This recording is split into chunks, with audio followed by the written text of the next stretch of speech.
Ready ka ba na maligay? Kasi lahat ng binibigay na.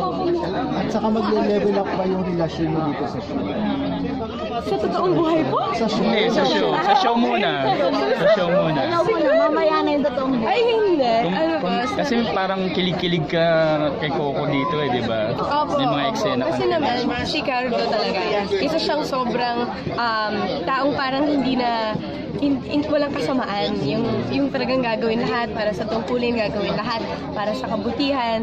So, syempre, si Aliana naman, bilang reporter, ngayon na tumutulong na rin sa mga tao, si Cardo ang idol.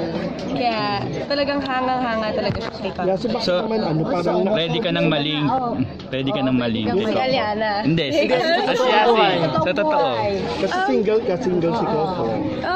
Well, kung ma-in love po sila kay Ricardo po at kay Aliana, ay, nako, sobrang matuto. Hindi, Buhay Asyasi and Coco. Hindi ko po alam. Basta ang alam ko Crush mo po, ba siya? si Coco, napakabait.